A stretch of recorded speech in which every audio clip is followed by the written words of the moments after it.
بسم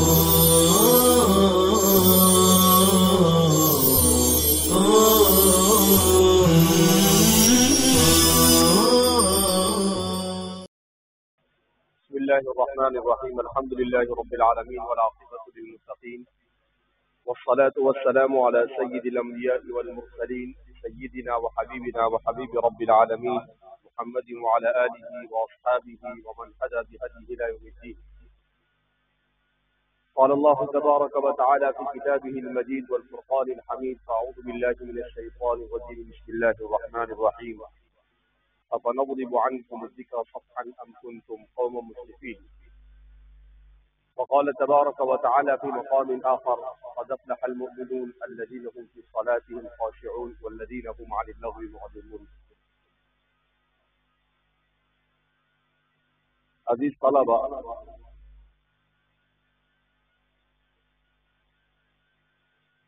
شوال کے مہینے میں ہمارا تعلیمی سال شروع ہوا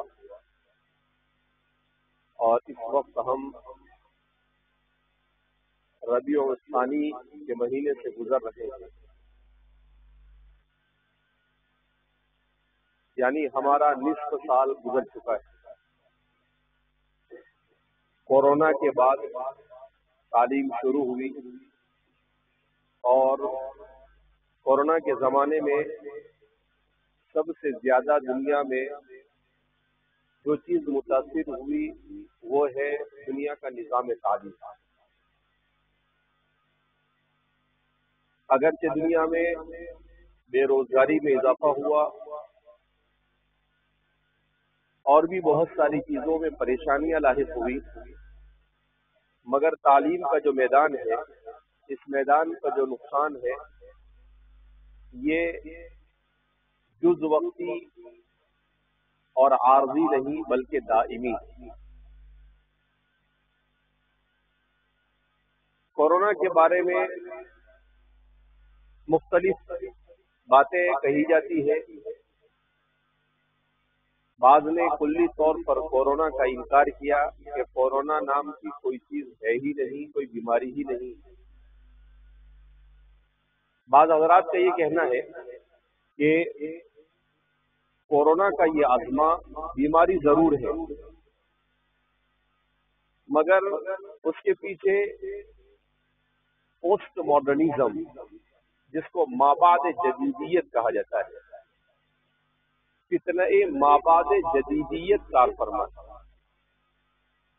کیا مطلب اس کا؟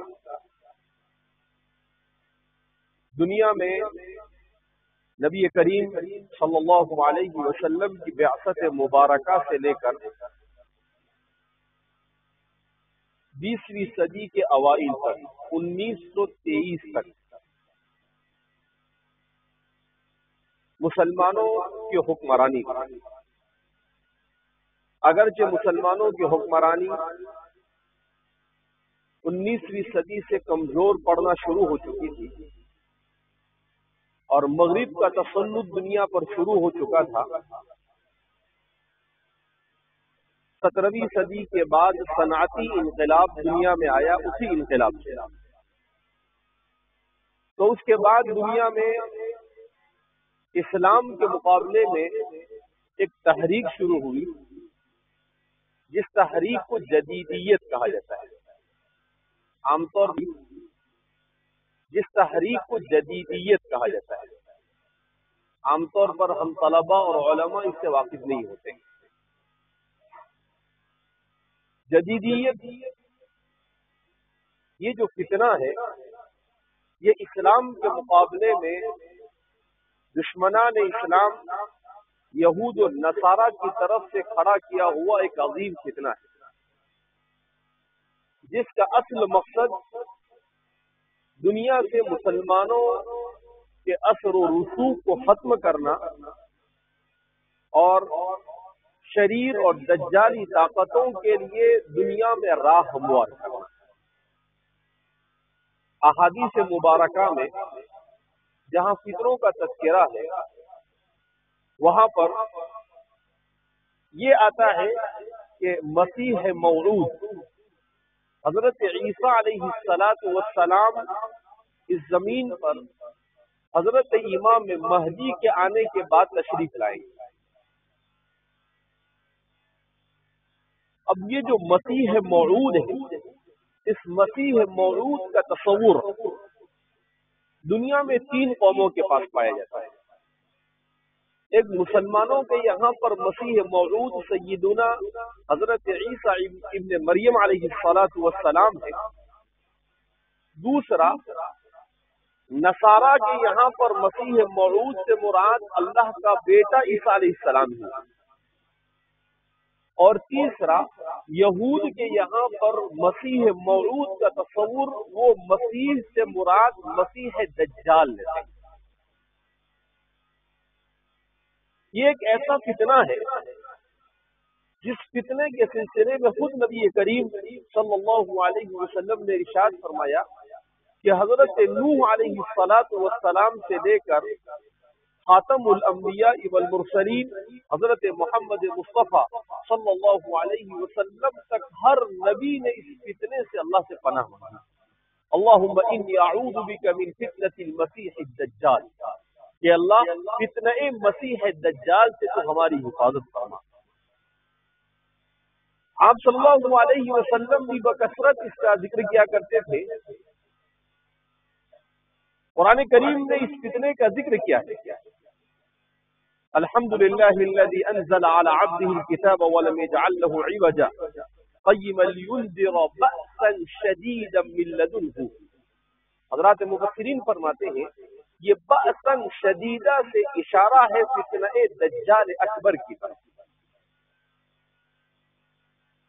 اسی لیے جمعہ کے دن آپ صلی اللہ علیہ وسلم نے سورہ کہف کی تلاوت کا حکم دیا کہ جو شخص جمعہ کے دن اس سورہ مبارکہ کی تلاوت کر لیتا ہے تو آئندہ جمعہ تک اگر اس زمانے میں اس ہفتے میں فتنہ مسیح دجال ظاہر ہو جائے تو اللہ سورہ کہف کی برکت سے اس کی حفاظت فرمائے۔ لیکن ہم لوگ اس میں بڑی غفلت برتتے ہیں۔ عوام تو پڑھ لیتے ہیں لیکن ہم طلبہ اور علماء ہی اس سے سستی کرتے ہیں۔ ہم ایسا سمجھتے ہیں کہ ہم تو دجال کا بہت بھاری مقابلہ کریں گے، اس لیے ہم کو اس کی ضرورت نہیں، جبکہ ایسا نہیں۔ اچھے اس فتنے میں کیا ہو جائیں گے، بہہ جائیں گے۔ اللہ حفاظت فرمائے۔ تو فرماتے ہیں کہ یہ جو کورونا ہے، آج صبح میں ایک انگریزی آرٹیکل میں پڑھ رہا تھا تو اس آرٹیکل کے اندر میں لکھا تھا کہ کورونا جو بیماری ہے یہ بیماری کے ذریعے سے پوسٹ ماڈرنزم کا فتنہ پھیلانے والے مغرب اور یورپ نے کیا حاصل کرنا چاہا تھا۔ تو فرماتے ہیں یہ بیماری ضرور ہے لیکن اس بیماری کو جتنی بڑی بیماری ہے اس سے زیادہ بڑا کر پیش کیا گیا، اور اس بیماری کے لیے ہوم کوارنٹائن یعنی اس سے ہوم گھر پر ٹھہرے رہو کہا، اس کو انہوں نے سب سے زیادہ پروموٹ کیا، اس کو سب سے زیادہ کہ آپ جتنا گھر میں رہیں گے اتنا آپ سیف رہیں گے۔ اسٹے ہوم اسٹے سیف، کہ اگر آپ گھر میں رہے تو سیف رہیں گے ورنہ آپ سیف رہ سکتے نہیں، محفوظ نہیں ہے۔ تو فرماتے ہیں اس کے پیچھے کیا چیز کار فرمائے، تو کہتے ہیں کہ در حقیقت تہذیب مغرب یہ دنیا میں مسلمانوں کو مغلوب کرنے، مسلمانوں کے ذہن و دماغ سے اسلام اور دین اسلام کی اہمیت کو گھٹانے کے لیے سب سے زیادہ کوشاں تحریک ہے۔ قرآن نے جس کی طرف اشارہ کیا وَدَّ كَثِيرٌ مِّنْ أَهْلِ الْكِتَابِ لَوْ يَرُدُّونَكُم مِّن بَعْدِ إِيمَانِكُمْ كُفَّارًا۔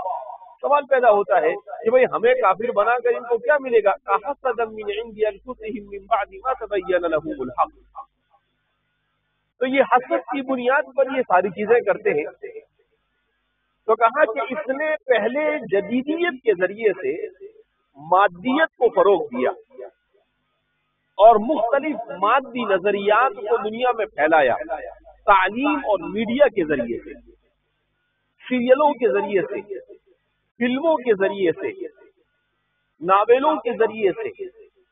تو اس طرح سے ہر ہتھیار کو استعمال کر کر دنیا میں یہ باور کرانے کی کوشش کی کہ آپ اس دنیا میں آئے ہیں، آپ کو صرف اس دنیا کی فکر کرنی ہے، اس کے بعد کیا ہوگا اس سے آپ کو کوئی لینا دینا نہیں، مرنے کے بعد جو ہوگا دیکھی جائے گی۔ اس فکر کو عام کرنے کے لیے جدیدیت نے اپنے سارے حربے استعمال کیے۔ اسی کے خاطر انہوں نے دنیا میں استعمار برپا کیا۔ تحریک استشراق کے بعد دنیا میں سب سے خطرناک تحریک جس نے عالم اسلام کو نقصان پہنچایا وہ تحریک استعمار ہے، کہ دنیا کے مختلف خطوں میں جا کر ڈسکوری آف لینڈ، نئی دنیا کی دریافت کے نام پر انہوں نے دنیا کے مختلف خطوں پر تجارت کے نام پر اپنی منڈیاں قائم کی اور وہاں سے خوب پیسے بٹور کر اپنے ملکوں میں لے گئے۔ آج کا جو یوروپ پیسوں کی ریل پیل ہے وہاں پر، وہ ان کے پیسے نہیں، یہ ساری استعماری طاقتیں، چاہے برطانیہ ہو، چاہے ہالینڈ ہو، چاہے فرانس ہو، چاہے جرمنی ہو، یہ جتنے بھی یوروپی ممالک ہیں، چاہے امریکہ ہو، یہ سب کے سب پوری دنیا سے جو دنیا کے پاس مال تھا اس کو لوٹ کھسوٹ کر لے کر گئے۔ یہ قطاع الطریق ہے، یہ دنیا کے سب سے بڑے لٹیرے ہیں، مگر اس کے باوجود ان کی بھوک ابھی مٹی نہیں، کیونکہ نبی کریم صلی اللہ علیہ وسلم نے ارشاد فرمایا کہ دو پیاسے ایسے ہیں کہ جس کی پیاس کبھی نہیں بجھ سکتی ہے، ایک ہے مال کا پیاسا اور دوسرا ہے علم کا پیاسا۔ لو کان لابن آدم وادیا من ذهب، اگر ایک سونے کی پوری وادی اسے مل جائے تو وہ تمنا کرے گا کہ اور دوسری اسے مل جائے، تو اسی حرص میں مبتلا ہے۔ تو انہوں نے اس کے ذریعے سے، جدیدیت کے ذریعے سے، پوری دنیا پر اپنا تسلط حاصل کر کر پوری دنیا کو اپنا غلام بنایا فکری اعتبار سے، مگر 20ویں صدی کے اوائل سے ان کو دنیا کے مختلف خطوں سے کھدیڑ دیا گیا۔ 20ویں صدی کے اوائل میں دنیا میں ان کے خلاف تحریکات کھڑی ہوئی، تحریک آزادی کھڑی ہوئی ہندوستان میں، ایسے ہی دنیا کے ہر خطے میں، اور تقریباً 20ویں صدی کے 70 سال تک یہ تحریکوں نے ان کا مقابلہ کیا، لاکھوں نہیں کروڑوں انسانوں کی جانیں گئی، اور اخیر میں ان کو ان سارے ملکوں کو چھوڑ کر دوبارہ گھر واپسی کرنی پڑی، یعنی اپنے وطن کی طرف لوٹنا پڑا۔ لیکن ان کا امام ہے شیطان، یہ وہاں لوٹنے کے بعد بھی چین سے بیٹھنے والی قوم نہیں تھی، تو انہوں نے ایک نئی تحریک شروع کی جس کو کہتے ہیں ما بعد جدیدیت۔ ما بعد جدیدیت کیا ہے؟ ما بعد جدیدیت اس تحریک کا مقصد بھی انسانیت کو دین سے کاٹنا ہے۔ اس کے لیے انہوں نے گلوبلائزیشن کو استعمال کیا، یعنی یہ کہا کہ پوری دنیا اب ایک گاؤں کی طرح ہے، اور دنیا میں کمیونیکیشن کو آسان کر دیا۔ اس تحریک کا ایک حصہ ہے کورونا، ما بعد جدیدیت۔ تو آج جو میں نے بالکل تازہ گرم آرٹیکل پڑھا جمعہ کے بعد، اس نے لکھا انہوں نے کہ ما بعد جدیدیت نے کورونا کے اس ہوے کو اتنا بڑا کر کر دنیا کے سامنے اس لیے رکھا کہ ٹیکنالوجی یہ اس کا سب سے بڑا سہارا ہے اپنی فکر اور اپنے مفاد کو حاصل کرنے کا، اپنی فکر کو عام کرنے کا اور اپنے مفاد کو حاصل کرنے کا۔ تو یہ جتنا ہو سکے تیزی کے ساتھ ٹیکنالوجی کو آگے بڑھا رہے ہیں۔ اسی لیے کہتے ہیں کہ دنیا میں ٹیکنالوجی کے میدان میں 20ویں صدی تک جو تبدیلی 100 سال میں ہوتی تھی، 21ویں صدی میں آنے کے بعد 8 سال میں وہ تبدیلی ہو جائے گی۔ کتنے سال میں؟ 8 سال میں، اور یہ مزید تیز ہو جائے گی۔ اب انہوں نے موبائل ایجاد کیا. پہلے فون ایجاد کیا، اس سے پہلے ٹیلی گرام ایجاد کیا، اور پھر فون ایجاد کیا، اس کے بعد فیکس ایجاد کیا، پھر اس کے بعد انہوں نے اللاسل کی یعنی وائرلیس کو ایجاد کیا، اور پھر اس کے بعد اخیر میں آ کر انہوں نے کس کو ایجاد کیا؟ موبائل کو ایجاد کیا. اب یہ موبائل تو انہوں نے ایجاد کر دیا، لیکن اس موبائل کے ذریعے سے مابعد جدیدیت کے فتنے میں لوگوں کو کیسے مبتلا کیا جائے؟ تو کہا کہ جب دنیا کی اکثر آبادی کے لوگوں کے ہاتھوں میں موبائل پہنچ گیا اور یہ پورے طور پر برائیوں کو عام کرنے میں موبائل کا استعمال کرنے پر قادر ہو گئے، تو اب انہوں نے کورونا کو لا کر کھڑا کر دیا کہ آپ اپنے موبائل کے ساتھ اپنے گھر میں بیٹھے بیٹھے اپنی بربادی کے پلان بناتے رہو. کہ یہ موبائل آپ کا ہے، آپ لے کے بیٹھو، کوئی گیم کھیلتا ہے، کوئی فلم دیکھتا ہے، کوئی اسپورٹ دیکھتا ہے، کوئی کیا دیکھتا ہے، یعنی وہ پورے طور پر ٹیکنالوجی کو استعمال کر کر آپ کے جیب سے پیسے ادھیر رہے ہیں، آپ کو دین سے دور کر رہے ہیں، اور آپ ہے کہ اسی میں مست ہے. آپ یہ سمجھ رہے ہیں کہ ہذہ جنت لی، کہ یہی میری جنت ہے.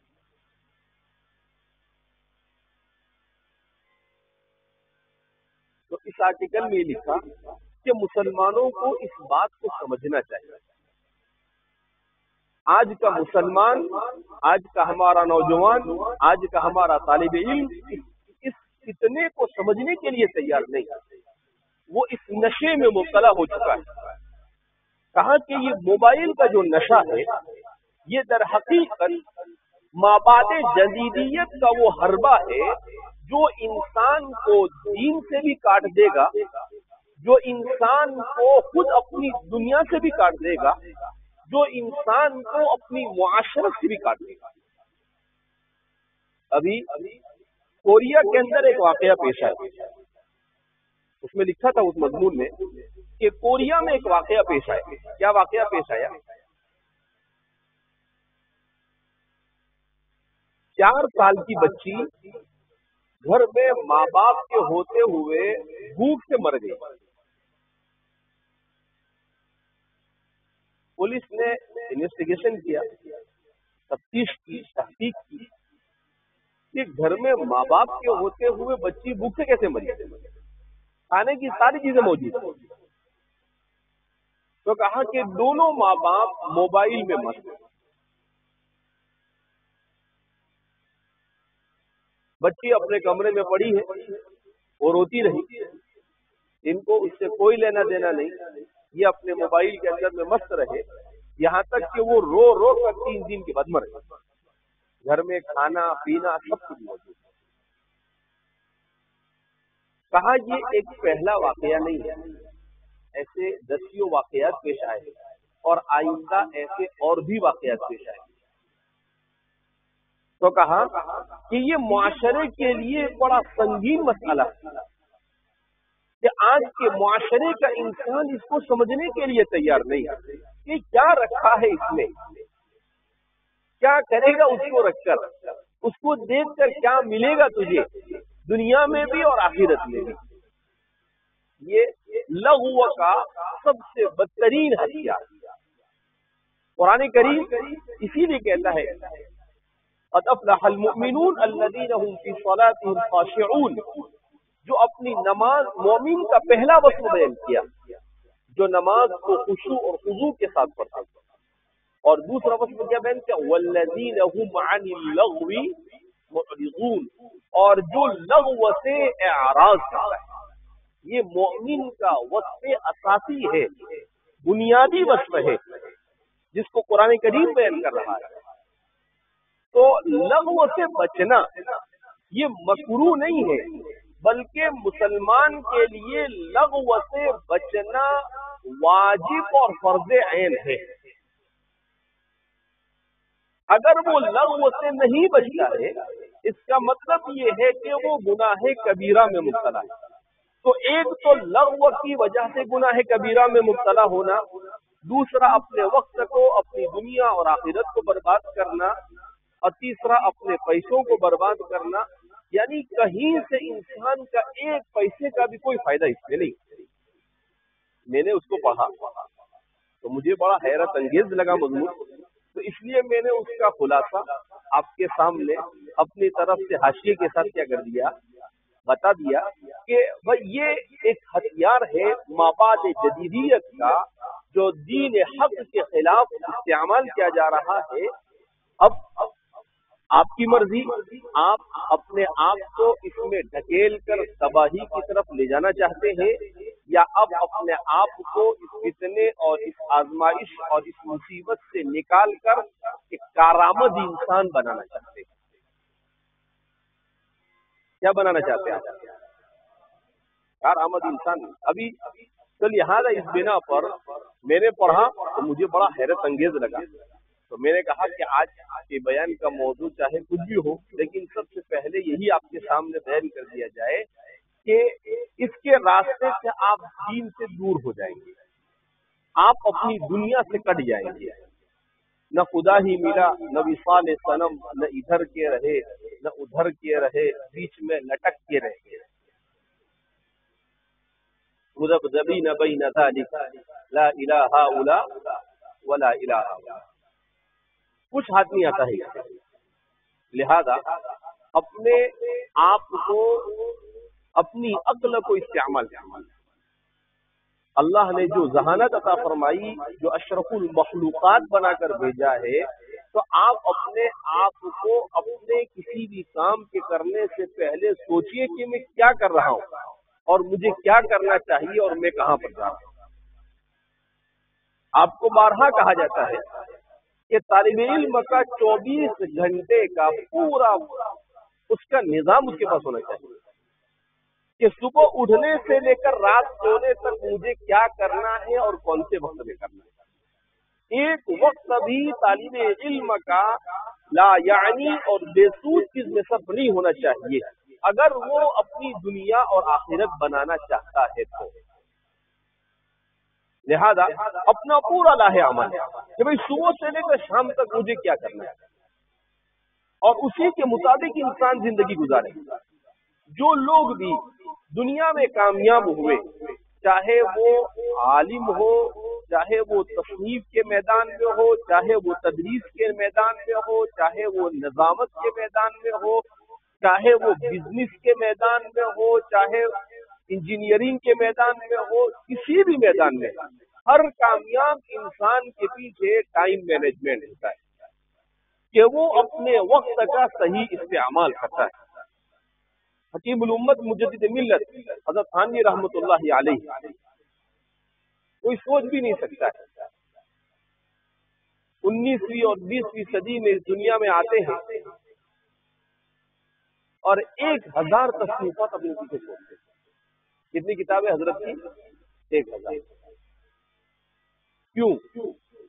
اس لیے کہ آپ کا پورا منظم وقت ہوتا تھا.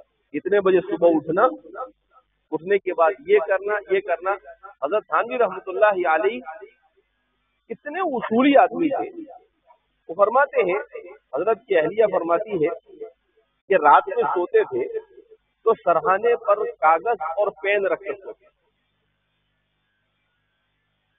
تو ایک دن پوچھ لیا ان کی اہلیہ نے کہ حضرت یہ سرہانے پر کاغذ پین کیوں؟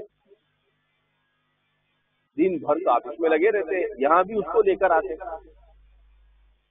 تو انہوں نے عجیب جواب دیا. حضرت نے کہا کہ دیکھو، دل و دماغ میں کسی علمی نقطے کا آنا، کسی بات کا آنا، یہ اللہ کی طرف سے ایک نعمت ہے. یہ کیا اللہ کی طرف سے ایک کہا. میں سوتا رہتا ہوں، کبھی کبھی میرے دماغ میں کوئی نقطہ آتا ہے، میرے دل میں کوئی بات آتی ہے، میں سوچتا ہوں صبح میں لکھوں گا کہ کسی کو بتا دوں گا، لیکن میرے ساتھ 2-4 بار ایسا ہو گیا کہ میں بھول گیا. تو میں نے کہا کہ میں نے اللہ کی اس نعمت کی ناقص کی. تو اب میں یہ کاغذ پین لے کے سوچتا ہوں کہ رات میں اگر وہ ذہن میں آئے تو اسی وقت اٹھ کے میں لکھ لوں گا اور پھر وہ اس کو رکھ دوں گا تاکہ وہ نعمت مجھ سے چلی نہ جائے. اور کل قیامت کے دن میں اللہ کے سامنے جواب کیا دوں گا کہ ہم نے نعمت بھیجی تھی، مہمان آئے تھے، تمہارے پاس ورود ہوا تھا نقطے کا، علم کا، اور تم نے اس کو کیا کر دیا؟ گنوا دیا۔ تو ایسے ہی انسان دنیا کے اندر میں بنتے ہیں۔ اس لیے جد و جہد، محنت سب کچھ ہوتا ہے، لیکن اس کے ساتھ ساتھ اپنے وقت اور اپنے وقت کا صحیح استعمال۔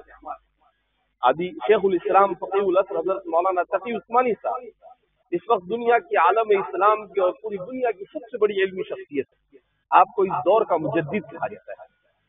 اور ایک کام بھی اللہ رب العزت نے آپ کی زندگی میں تقریباً انگریزی، عربی اور اردو میں آپ کی تصنیفات تقریباً 100 کے قریب ہوتی ہیں، اور بہت ساری کئی جلدوں میں۔ تو آپ کا بھی نظام ہے، فرماتے ہیں ایک حضرت سے ملاقات ہوئی میری مدینہ منورہ میں، آپ کے خادم کہتے تھے کہ ایک سیکنڈ حضرت اپنے ایک سیکنڈ کو استعمال کریں۔ کہا کہ آپ کے پاس لوگ خطوط لکھتے ہیں تو دن بھر میں اس کے لیے وقت نہیں ہوتا، تو کہا کہ جب گھر سے نماز کے لیے نکلتے ہیں تو ایک آدمی ان خطوط کو پڑھ کر سناتا ہے اور دوسرا جواب دیتے ہیں تو اس کو لکھ لیتے ہیں۔ کہا کہ گھر سے نکل کر مسجد میں آنے تک کے وقت کو بھی آپ برباد نہیں کرتے، اس کو آپ کام میں لاتے ہیں۔ حضرت کی ابھی بیچ میں ایک تصویر وائرل ہوئی تھی حضرت کی، تو جس میں دیکھا آپ بیٹھے ہوئے ہیں فلائٹ کے اندر میں، اور فلائٹ میں بیٹھ کر آپ کی اہلیہ ہے وہ قرآن کریم کی تلاوت کر رہی ہے، اور آپ لیپ ٹاپ میں کتاب کھول کر مطالعہ کر رہے ہیں اور کچھ کاغذات اس پر لکھ رہے ہیں۔ تو انسان کے وقت میں بڑی برکت ہوتی ہے، اور اللہ رب العزت جب انسان قدر کرتا ہے تو اللہ اس کو برکت دیتا ہے، لیکن انسان قدر نہیں کرتا ہے تو برکت کیا ہو جاتی ہے؟ اڑ جاتی ہے۔ لہذا ضرورت اس بات کی ہے کہ ہم اس چیز کو سمجھے کہ یہ وقت ایک ہی مرتبہ ملتا ہے، بار بار نہیں ملے گا۔ قیامت کے دن تو پھر جب انسان کو وہاں پر اپنے ایسے ہی وقت کے برباد کرنے پر سزا ہوگی، جہنم میں بھیج دیا جائے گا، تو پھر وہاں پر چیختا چلاتا پھرے گا، لو ان لنا کرۃ فنکون من المحسنین، اے اللہ ایک بار پھر دنیا میں بھیج دے، میں ٹکڑا بن کے آؤں۔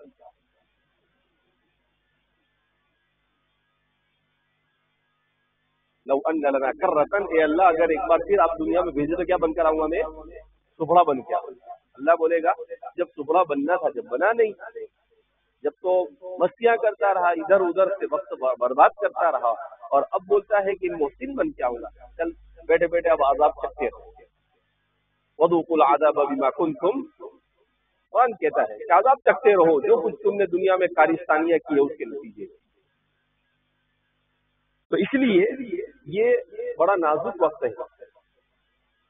اس وقت میں طالب علم کو اپنی علمی استعداد بھی مضبوط کرنے کی ضرورت ہے، اپنے آپ کو صالح اور متقی بنانا بھی ضروری ہے، اپنے کنیکشن کو اللہ کے ساتھ مضبوط رکھنا بھی ضروری ہے، اور ساتھ ساتھ میں اس کے لیے یہ بھی ضروری ہے کہ وہ دنیا میں استغنا کے ساتھ زندگی۔ حضرت تھانوی رحمۃ اللہ علیہ کا ایک ملفوظ ابھی کچھ دنوں پہلے پڑھا تو حضرت نے لکھا کہ اب کی دنیا ایسی ہے کہ اس دنیا میں اگر آپ فقیر رہو گے تو آپ فتنہ دنیا میں مبتلا ہو جائیں گے۔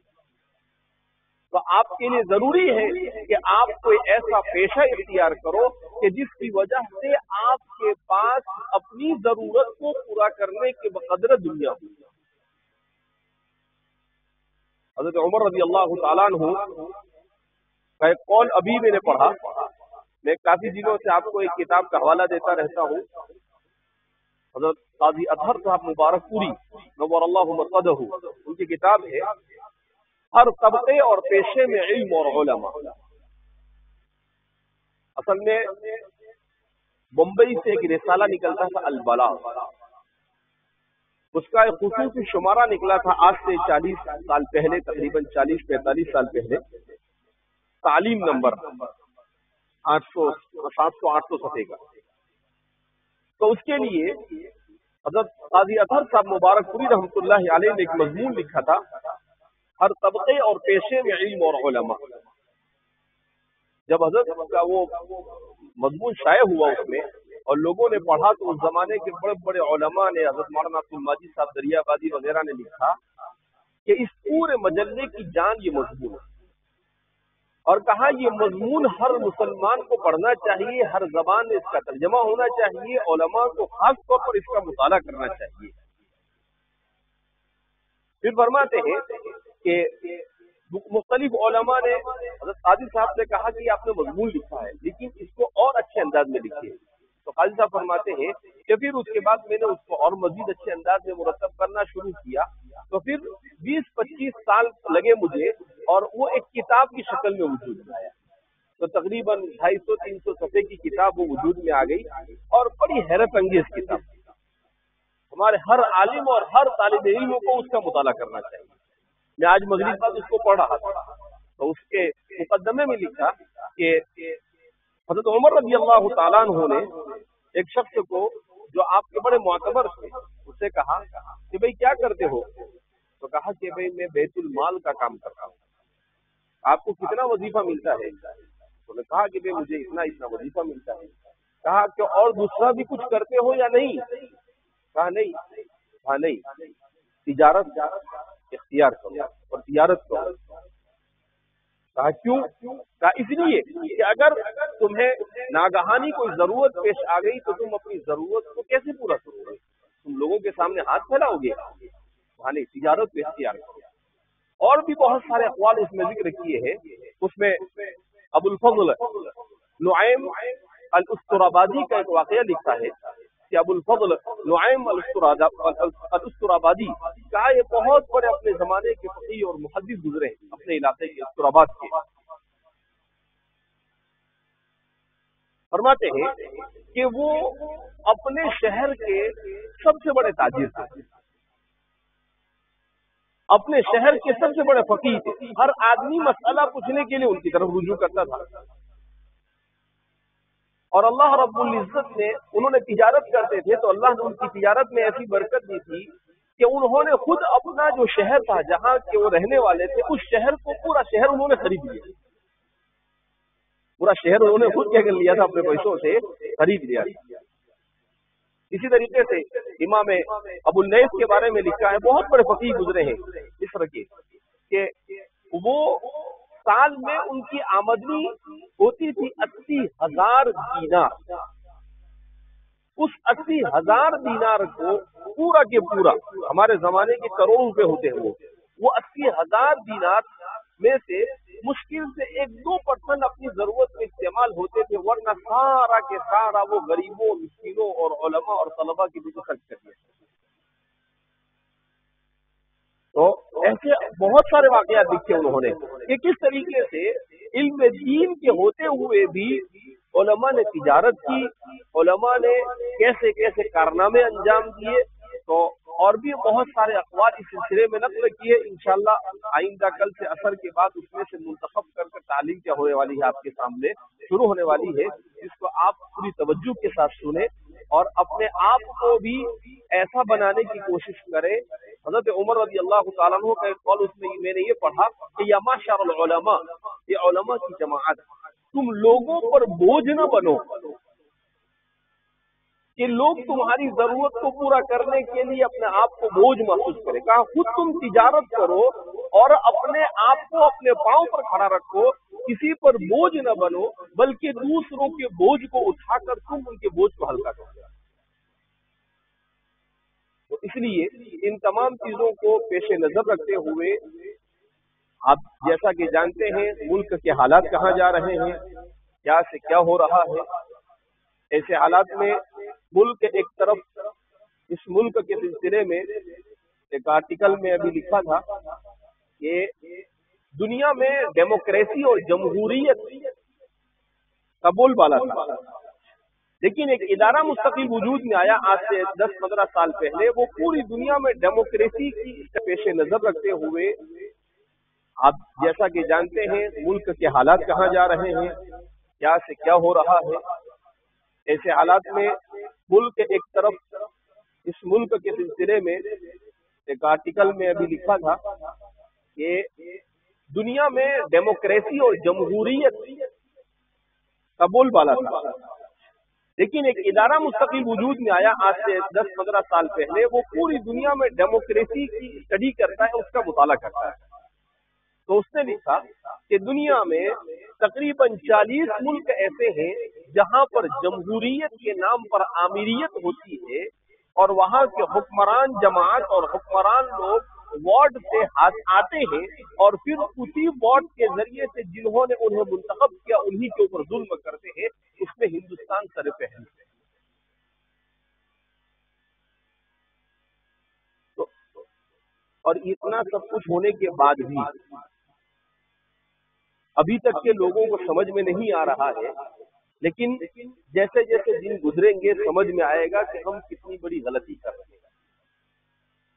لیکن مسلمان کا کام یہ ہے کہ مسلمان چاق و چوبند ہونا چاہیے، مغفل نہیں ہونا چاہیے۔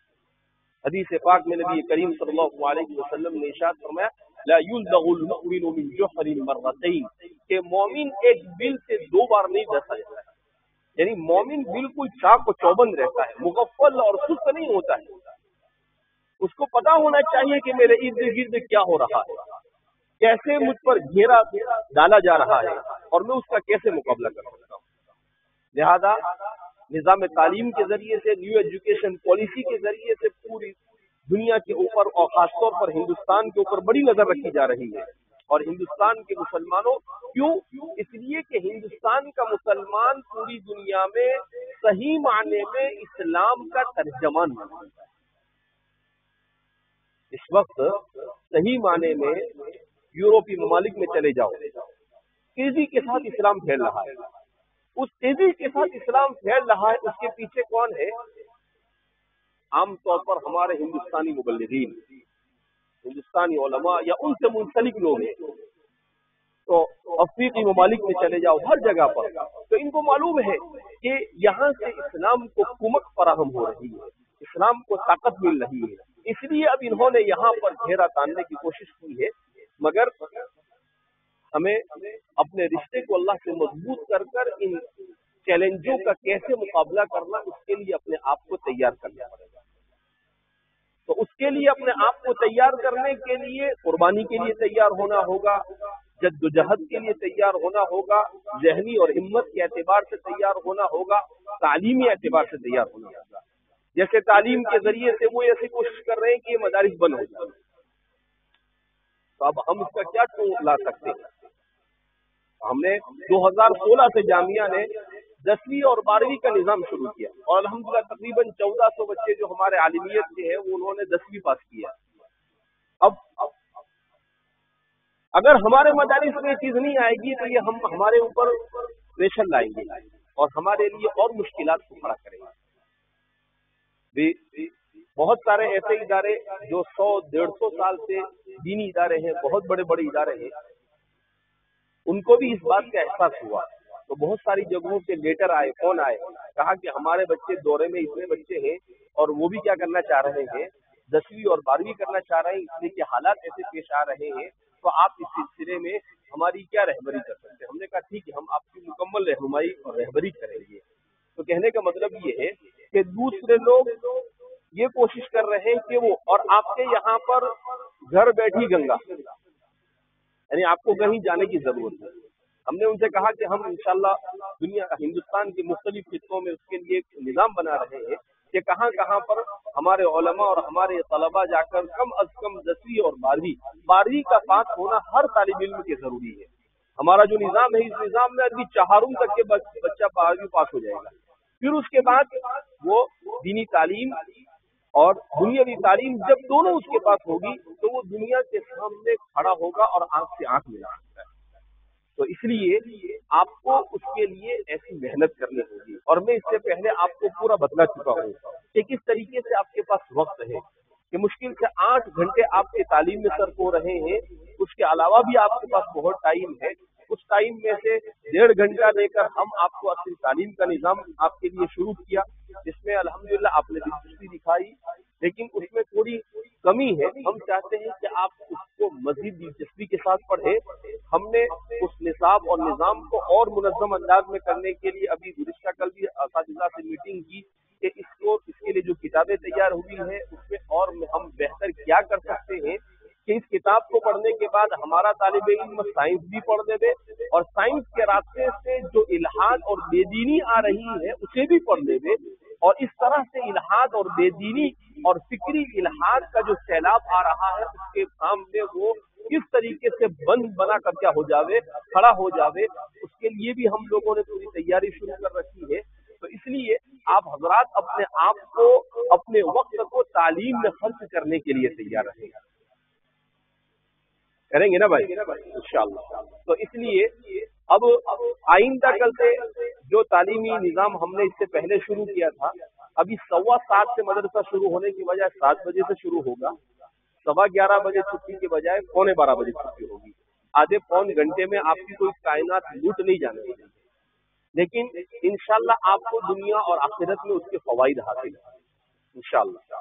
تو اس لیے اسی طریقے سے رات میں 1 گھنٹہ نہیں، پون گھنٹے کا نظام رکھا ہے کہ 8:30 بجے سے 8:15 بجے سے لے کر 9 بجے تک کی اصلی تعلیم ہوگی، اور 8:15 بجے تک کہ آپ دینی تعلیم کا جو اپنا نظام ہے 6:30 بجے سے لے کر تقریباً 1.5-2 گھنٹے کا وقت ہوتا ہے۔